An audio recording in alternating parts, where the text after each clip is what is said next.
The early American religious experience. It would take England and most other European countries over 200 years after that of John Locke, who wrote his letter concerning toleration, to extend religious tolerance to non-believers. In the United States, on the other hand, the situation was somewhat different. The differences were in some ways more favorable to the protection of atheists and in other ways less so. With the ratification of the United States Constitution in the year 1788 and the ratification of the Bill of Rights in the year 1791, the United States adopted the broadest possible articulation of the principle of religious liberty. The form of this protection logically extended to atheists. Indeed, the phrasing of the United States Constitution leaves religious decisions entirely up to individual citizens and places religion outside the scope of the government's concern. Indeed, it was Jefferson who wrote the Religious Charter of Freedom, Virginia Charter of Religious Freedom. One of the enduring paradoxes of the American approach to religious liberty is that the country is both constitutionally secular and politically religious. On one hand, the United States was one of the first nations to adopt constitutional provisions explicitly insulating the government from religious influence. On the other hand, the United States has also a greater tendency than almost every other Western country to officially embrace religion and thereby politically ostracize atheists. The ostracism of atheists in the United States is social as well as political in nature, which is not surprising in a country in which the citizens have one of the highest rates of religious affiliation in the Western world. The political system in the United States directly reflects the religious beliefs and prejudices that prevail among the population at large. This phenomenon seems to contravene the constitutional prohibition on any government action respecting an establishment of religion. Despite the phasing of the Constitution, however, the United States government frequently includes overt religious endorsements in many of its official pronouncements. Disputes over the legality of the government's endorsement of religious faith have been common throughout the country's history and continue to this day.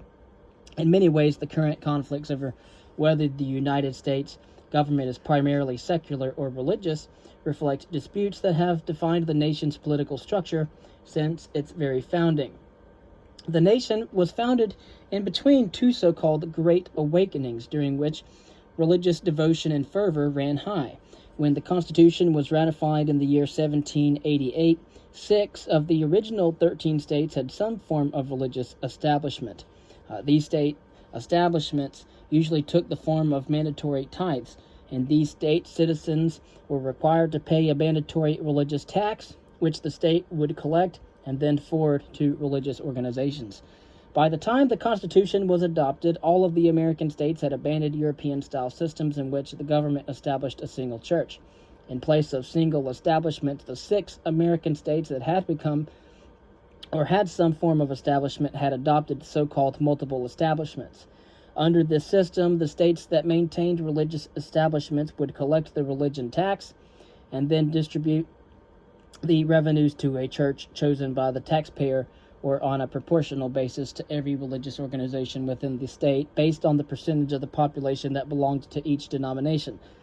Atheists were automatically precluded from benefiting from this system of multiple establishments because atheists did not worship and therefore did not participate in formalized exercises of the sort that were financed by the religion taxes.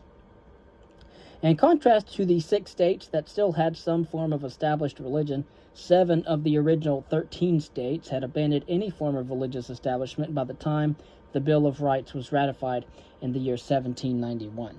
Some of these states never had an official religious establishment at any time in their existence, and some states were founded by religious groups and persisted in their religious character.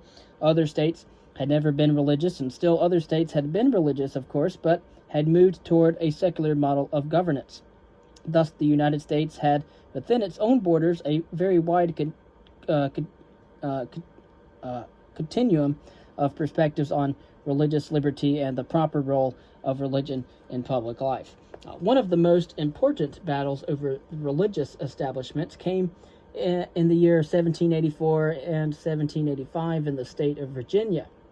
This battle concerned Virginia Governor Patrick Henry's proposal to revive the Virginia system of multiple religious establishments. James Madison was in the Virginia legislature at the time and opposed the proposal. During the political battle over this legislation, James Madison produced a document entitled the Memorial and Remonstrance Against Religious Establishments, which still remains one of history's most forceful arguments against the alliance of religion and government, the separation of church and state. In the Memorial, Madison reiterated the theory that religion is a private affair that is a protected aspect of individual autonomy and should therefore be, quote, exempt from government's cognizance, end quote.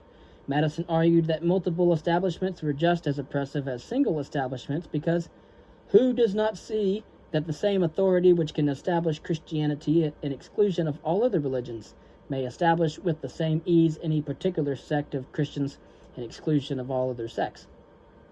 He also expressed in a very harsh terms the tendency of religiosity or religious-based governments to debase both religion and government when he said, quote, during almost 15 years has the legal establishment of Christianity been on trial.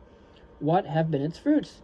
More or less in all places, pride and indolence in the clergy, ignorance and servility in the laity, and both superstition, bigotry, and persecution. What influence, in fact, have ecclesiastical establishments had on civil society? In some instances, they have been seen to erect a spiritual tyranny on the ruins of the civil authority. In many instances, they have been seen upholding the thrones of political tyranny. In no instance have they been seen the guardians of the liberties of the people. Rulers who wished to subvert the public liberty may have found an established clergy convenient auxiliaries, end quote. The effect of the memorial, again it's the Memorial and Remonstrance Against Religious Establishments, was immediate. Within a year, the Virginia legislature rejected the governor's proposal to collect a religion tax and instead enacted Thomas Jefferson's Act for Establishing Religious Freedom. The operative provision of this act states, quote, no man shall be compelled to frequent or support any religious worship, place, or ministry whatsoever, nor shall be enforced, restrained, molested, or burthened in his body or goods, nor shall otherwise suffer on account of his religious opinions or belief, but that all men shall be free to profess, and by argument to maintain, their opinion in matters of religion, and that the same shall in no wise diminish, enlarge, or affect their civil capacities, end quote.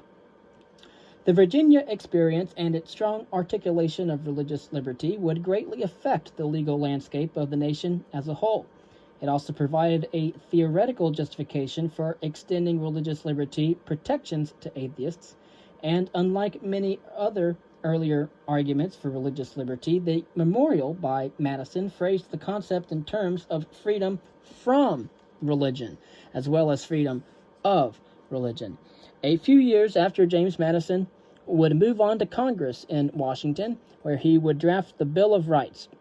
The Virginia battle provided Madison with a rich backdrop and occasion, some specific language, or at least for the religious clauses of the First Amendment. Thomas Jefferson would also play a large role in the development of American religious liberty and its extension to atheists.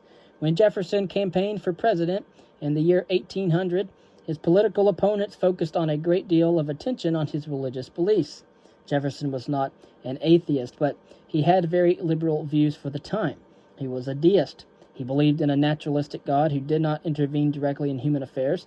Jefferson even composed a version of the Bible that excluded all the references to miracles, the virgin birth, the divinity of Jesus, and the resurrection. Jefferson's political opponents routinely alleged that Jefferson was an atheist because of his Jeffersonian Bible, and Jefferson's religious views were a focal point of political attacks on him. One set of slogans used by Jefferson's opponents in the presidential election of 1800 urged voters to choose God and a religious president, or Jefferson and no God.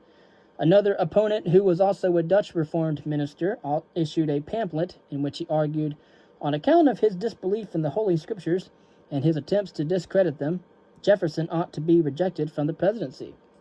Jefferson won the presidency, however, despite these attacks, and while serving as president, he made several efforts to enshrine his views of religious liberty in the law. Unlike other presidents, Jefferson steadfastly refused to issue religious proclamations or proclaim official days of prayer or thanksgiving. His most famous pronouncement on the subject of religion and government was contained in a letter sent to the Danbury, Connecticut Baptists, in which Jefferson argued that the Constitution had built a wall of separation between church and state.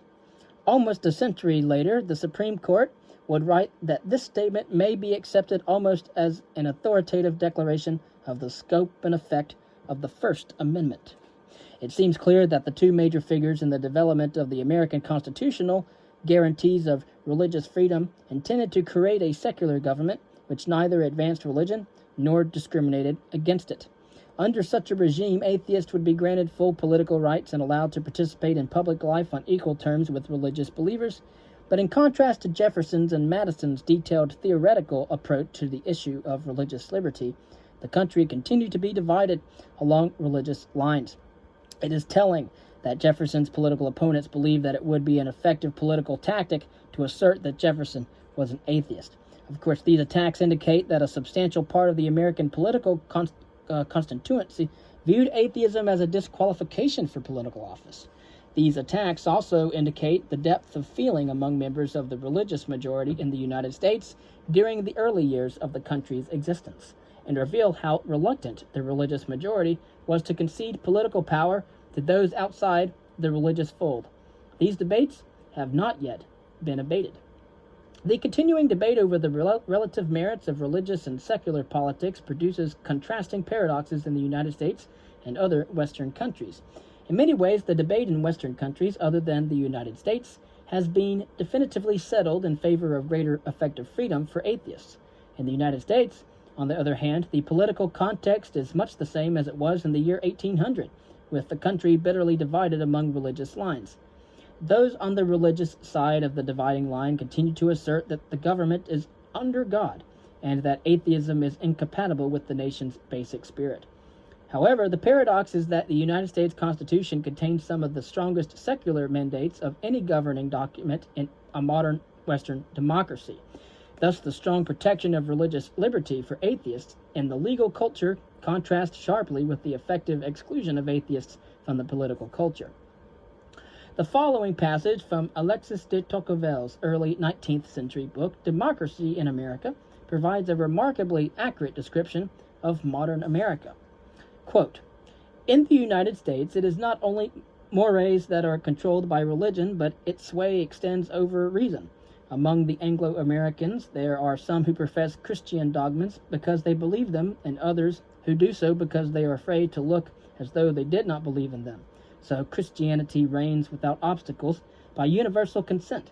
Consequently, as I have said elsewhere, everything in the moral field is certain and fixed, although the world of politics seems given over to argument and experiment."